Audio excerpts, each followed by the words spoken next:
Hi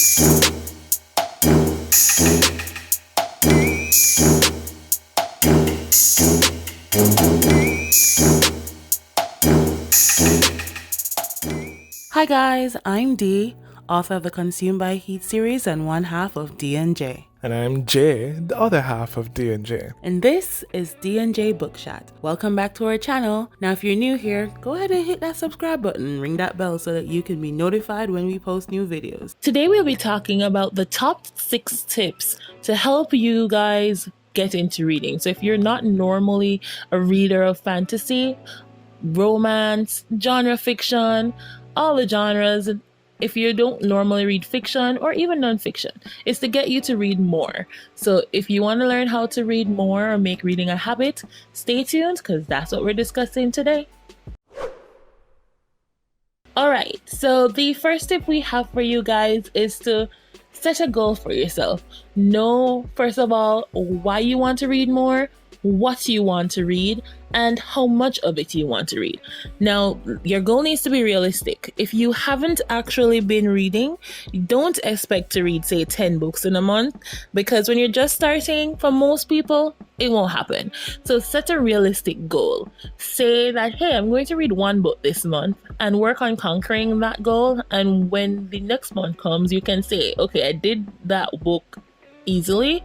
Let's add another one. And you can read 2 or 3 or more. So yeah, that's my first tip for you guys. Set a realistic goal, know why you're reading, and go for it.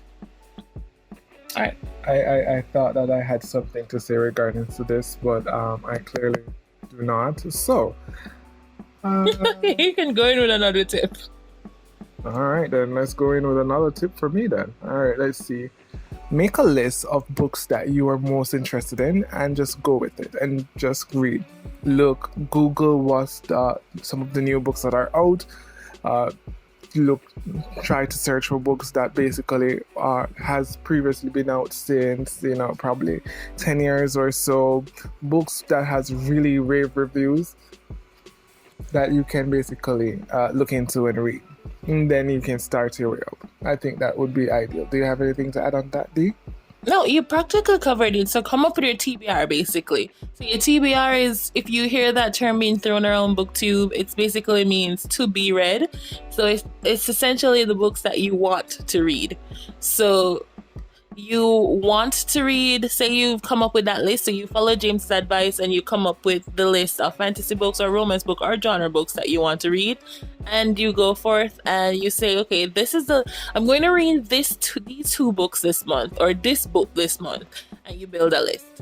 So yeah, that's tip number 2. And tip number 3 is essentially to set a goal of a specific amount of pages you want to read each day.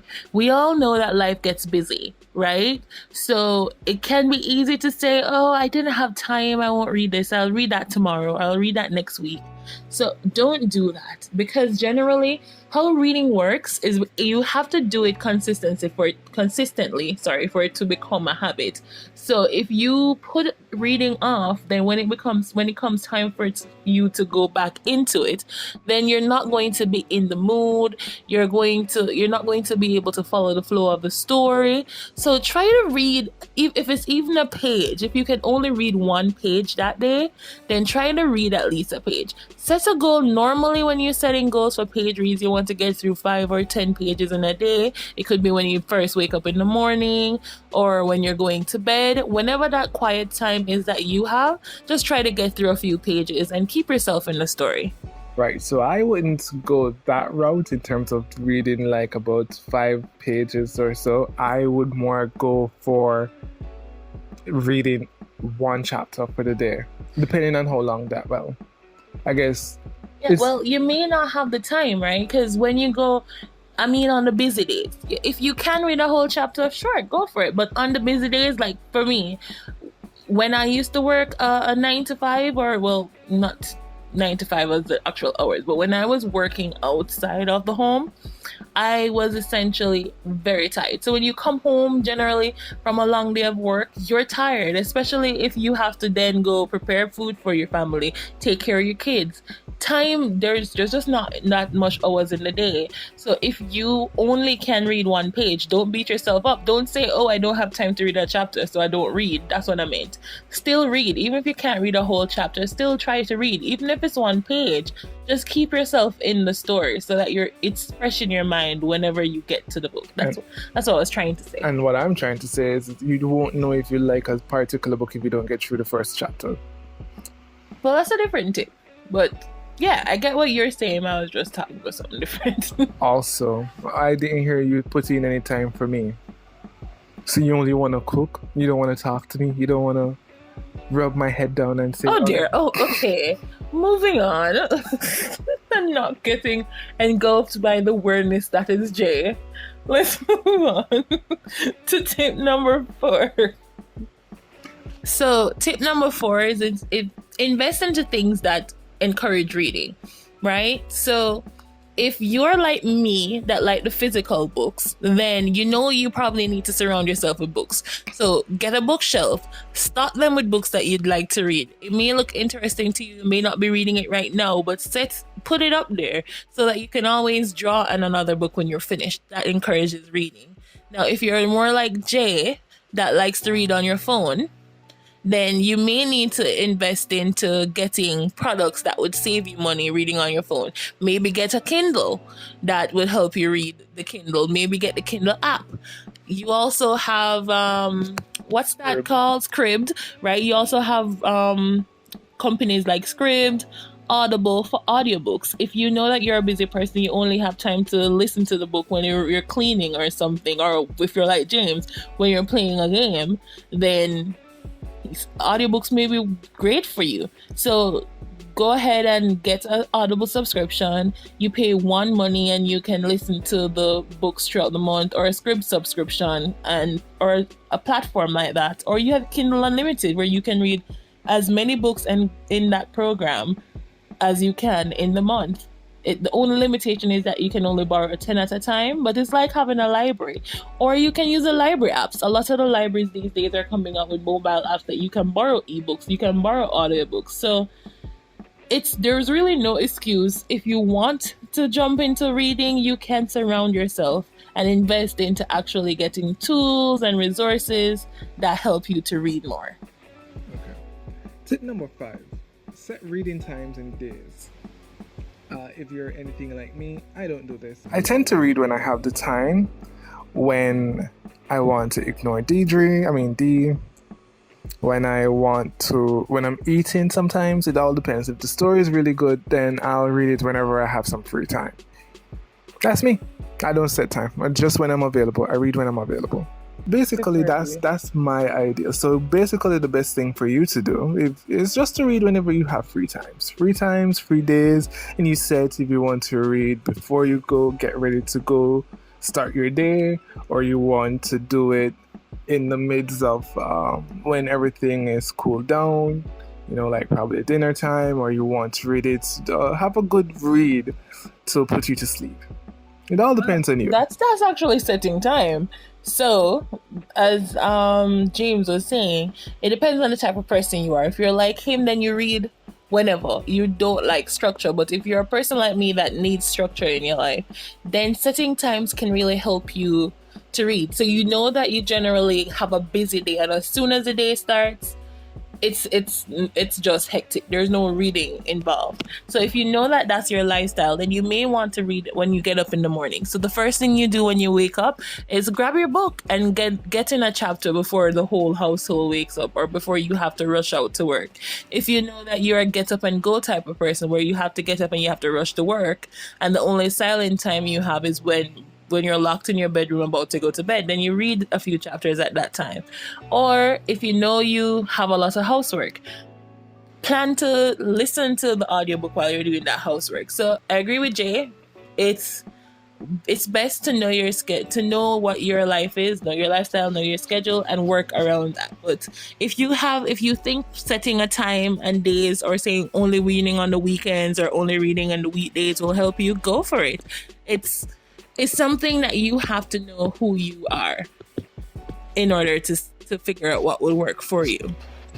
All right. And the last tip we have is to find a reading buddy, or basically join a reading group. So if you know that you're going to start reading for the first time, and you're the type of person that loves to move on to a shiny new thing and not finish it like me, where you start something new once it's fresh and exciting, and then eventually it sort of dies off, or the interest dies off, then you may want to get a group of like-minded people. Like I have Jay, so hey, we're always together, so we can read together. You may want to find a reading buddy, find a reading partner, find a group, join a book club.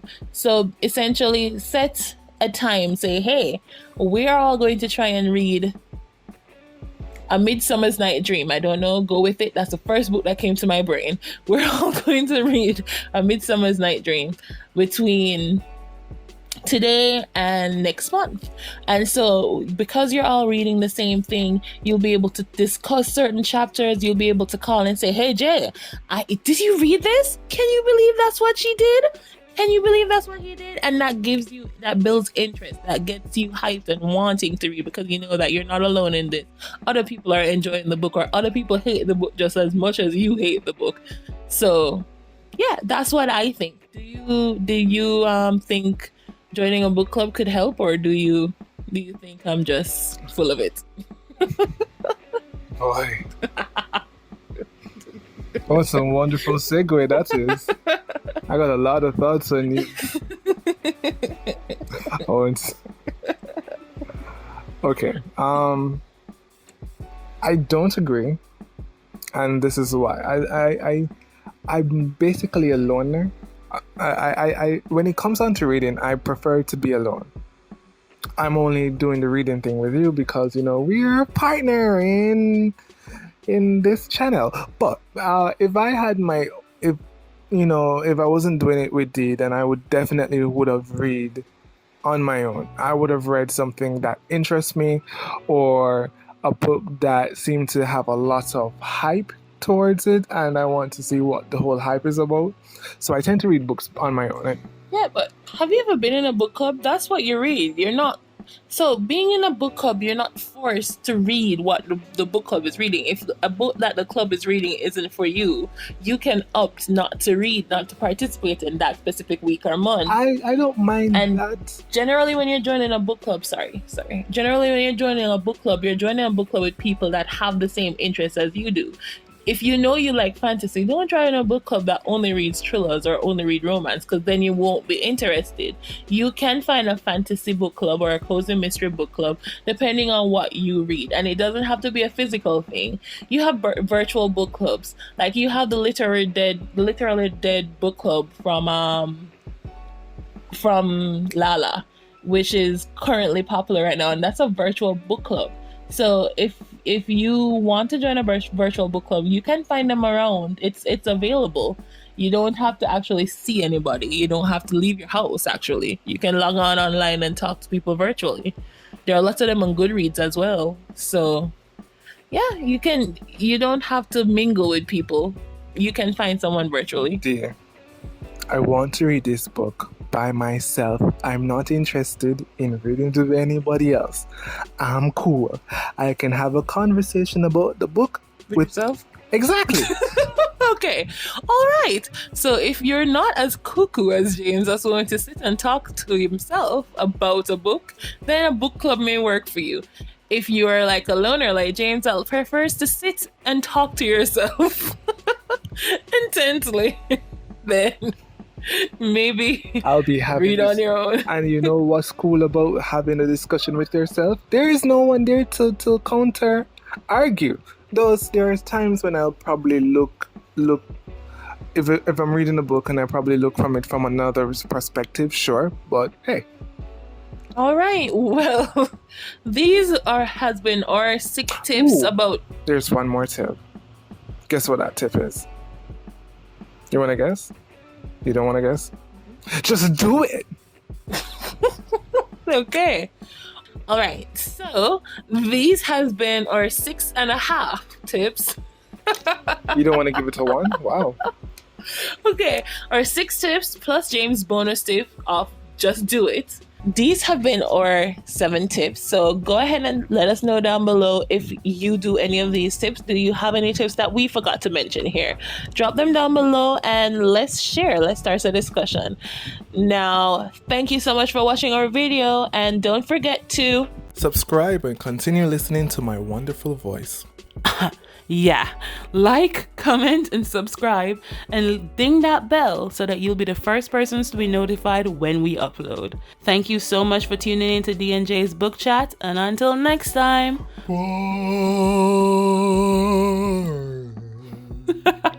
Bye, guys.